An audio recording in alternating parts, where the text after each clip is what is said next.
So hey there, my name is Brent Smith and I'm the Common Constitutionalist, and welcome once again to a Common Constitutionalist weekday edition of the Common Constitutionalist video podcast, the series, the mini-series. Anyway, I didn't know what I was going to do today as far as articles or podcasts or whatever, and then I saw a couple of these things and it's like, you know, you could probably just do like a quick hit type of update type of deal. And so that's what I'm going to do. Quick hits entitled, Is Liz Out? And Our Vulnerable Power Grid. I'll be right back to explain the two.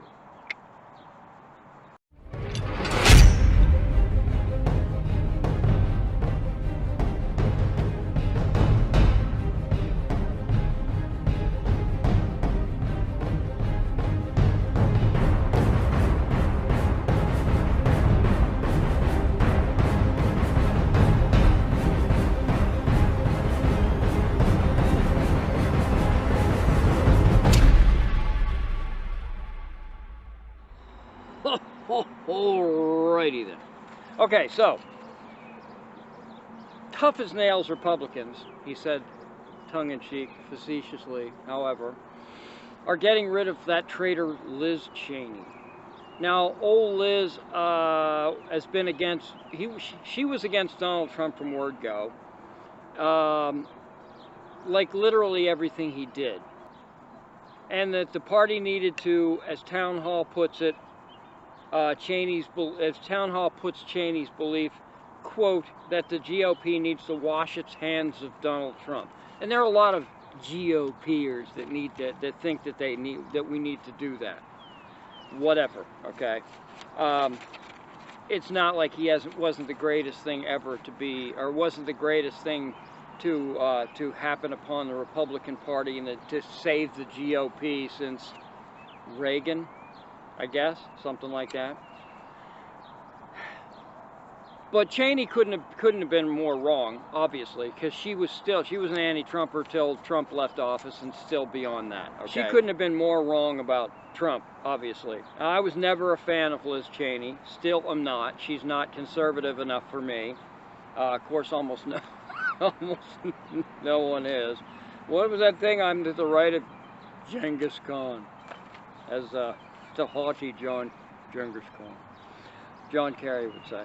So, but this rush to get rid of her is absurd. And it sounds a little fishy considering who Kevin McCarthy and the deep state crowd want to replace her with. And that is Elise Stefanik, Republican congressperson, if I can say person, congress being, from, we'll call her a cis being. Cis humanoid from New York. Cis humanoid, beep boop bop. Why would McCarthy suggest such a thing? Well, the reason is that old Kev probably has more in common with Elise than Liz, and certainly more in common with both of those than us. And the only reason why I know that, it's real simple. And I've said this 100 times if I said it once. If you're unsure whether to just, without doing any research at all, if you need to know anything basic about a congressman or a senator or any politician, a national politician, all you got to do is Google or DuckDuckGo, which I use, or whatever, Conservative Review, Liberty Score, click, and then click on that, and it'll take you to a map. And if you know the state, that's fine, of where they reside, and if you know whatever you know. Or you can just search by name, Liz Cheney, Elise Stefanik, Kevin McCarthy, whatever. And this is what you find. Conservative Review, pretty much the Liberty Score is the Bible of just generally where politicians stand.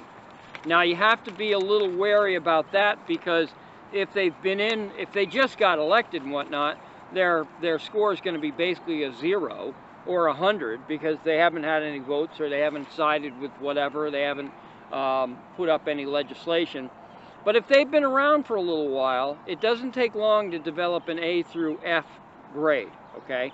A being 100% being right dead on constitutionalist with conservative views, which are our views, certainly my views, and then all the way down from B, C, D, and F, okay?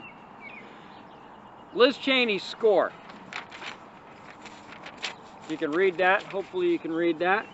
It's a D, 62%. It's a D. Pretty abysmal. But not quite as abysmal as New York cis congressperson, Elise Stefanik, who is a F for failure. We'll put it that way. How's that grab you? When I say that Elise Stefanik has more in Congress, has more in common with Kevin McCarthy than Kevin McCarthy has with Liz Cheney, it is the reason why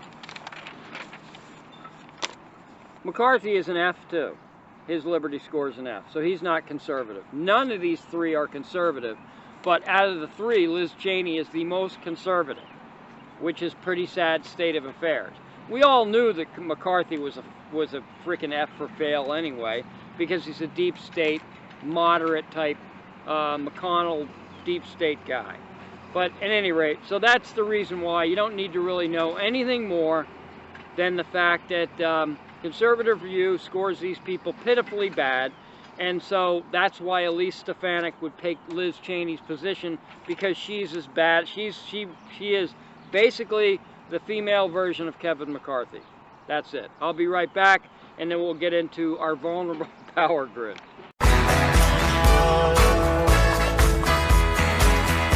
You're watching a special weekday edition of the Common Constitutionalist Video Podcast.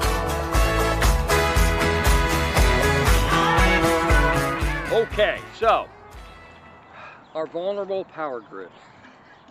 So those dirty hackers, the black hat hackers known as Darkside, pulled off, as Red State reports, quote, the most significant and successful attack on energy infrastructure we know of in the United States. That's in the history of the United States.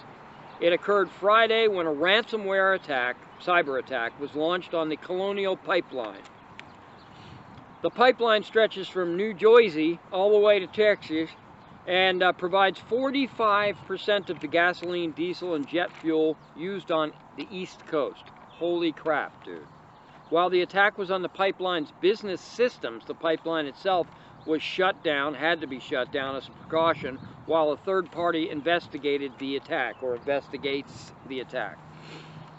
So, the first thing I thought of is, did we not learn a thing from the several-year-old documentary film, Live Free or Die Hard, starring moderated by Bruce Willis.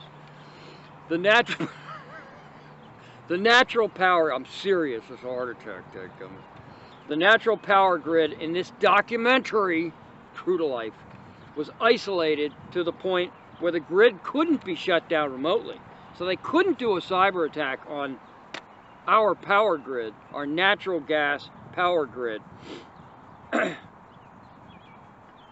So, as was documented in the documentary Live Free or Die Hard, quote, a smoking hot little Asian chick, unquote, don't kill the messenger, was sent in to shut it down manually, dressed as an FBI agent, so she could get in. As was also documented, she met her match when she had to go up against America's top cop, no, not Bernie Carrick, Officer John McClane of the New York PD. Same PD, what the hell, huh? So anyway, all joking aside, gas prices are likely to spike soon, even more so than they already have, and just in time for summer, so that's great. But I'm telling you, we could have learned from John McClane, and it's time to win. It's time to beat these dirty hackers, these terrorists. Live free or die hard. That's my motto. Hoorah. Whatever. Okay, so that's all I've got. My name is Brent Smith. I'm the Common Constitutionalist. And we'll see you next time. Bye.